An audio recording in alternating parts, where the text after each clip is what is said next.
ஆன்மீக நண்பர்கள் அனைவருக்கும் அன்பு கலந்த வணக்கங்கள். இன்றைக்கு நாங்கள் ஆன்மீகம் சம்பந்தமான பதிவில் தரிசிக்க கோடி புண்ணியம் பெருமாளின் நாபியில் இருந்த பிரம்மா உதிக்கும் அதிசயம் அதை பற்றி தான் நாம் இன்றைக்கு பார்க்க போகிறோம். அதாவது ஆன்மீக பயணத்தில் நாம் எத்தனையோ ஆலயங்களை தரிசிச்சிருப்போம். ஆனால் புராணங்கள் சொல்லக்கூடிய ஒரு காட்சியை அப்படியே தத்ரூபமாக சிலையாக காண கிடைப்பது தான் ஒரு பெரும் பாக்கியம். அப்படிப்பட்ட ஒரு அதிசயத்தை நாம் நவதிருப்தி தலங்களில் ஒன்றான திருப்புளியங்குடி அருள்மிகு பூமி பாலகர் திருக்கோயிலில் காணலாம்.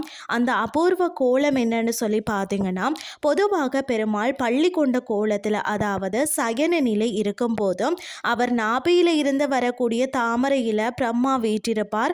ஆனால் இந்த தலத்தில் பார்த்தீங்கன்னா பெருமாள் மகாவிஷ்ணு பூமி பாலகர் என்ற திருநாமத்துடன் பூஜங்க சயனத்தில் அருள் பாலிக்கிறார். அதாவது அவரது திருநாபியில இருந்து ஒரு மெல்லிய தாமரை கொடி புறப்பட்டு செல்கிறது. மிகவும் ஒரு ஆச்சரியமாக அந்த தாமரை கொடி கருவறை சுவரில் செதுக்கப்பட்டுள்ள பிரம்மா வீற்றிருக்கக்கூடிய தாமரை மலருடன் நேராக சென்று இணைக்கிறது. இந்த காட்சியை பார்ப்பது உலக படைப்பின் மூலத்தை நேரில் காண்பது போன்ற ஒரு உணர்வை தரும். இந்த கோயிலில் மற்றொரு சிறப்பு என்னன்னு சொல்லி பார்த்தீங்கன்னா, பெருமாளின் முழு உருவத்தையும் ஒரே இடத்துல நின்று தரிசிக்க முடியாதாம். கருவறை வாயில் வழியாக தான் பெருமாளின் திருமுகத்தை தரிசிக்கலாமாம். வெளிப்பிரகாரத்தில் இருக்கக்கூடிய சிறிய ஒரு ஜன்னல், அதாவது துவாரம் வழியாக பார்த்தால் மட்டும்தான் அவரது திருவடிவங்களை பாதங்களையும் தரிசிக்க முடியும்.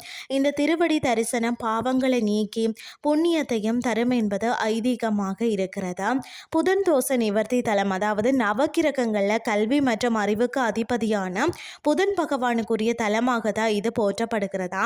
நவதிருப்தி யாத்திரை செல்பவர்கள் தங்கள் வாழ்க்கையில தடைகள் நீங்கி வளம் பெறணும்னு சொல்லியும் இந்த தலத்தை மறக்காமல் தரிசிக்கிறார்களாம். இந்த அற்புதமான தரிசனத்தை பற்றி உங்கள் நண்பர்களுக்கும் உறவினர்களுக்கும் தெரிஞ்சு கொள்ள இந்த பதிவை ஷேர் பண்ணுங்கள். இன்றைய ஆன்மீகம் சார்ந்த பதிவு உங்களுக்கும் பிரயோசனமாக அமைஞ்சிருக்கும்னு சொல்லி நானும் நம்புகிறேன். இதே மாதிரி மற்றொரு ஆன்மீகம் சார்ந்த பதிவோடு உங்களை சந்திக்கிறேன். நன்றி.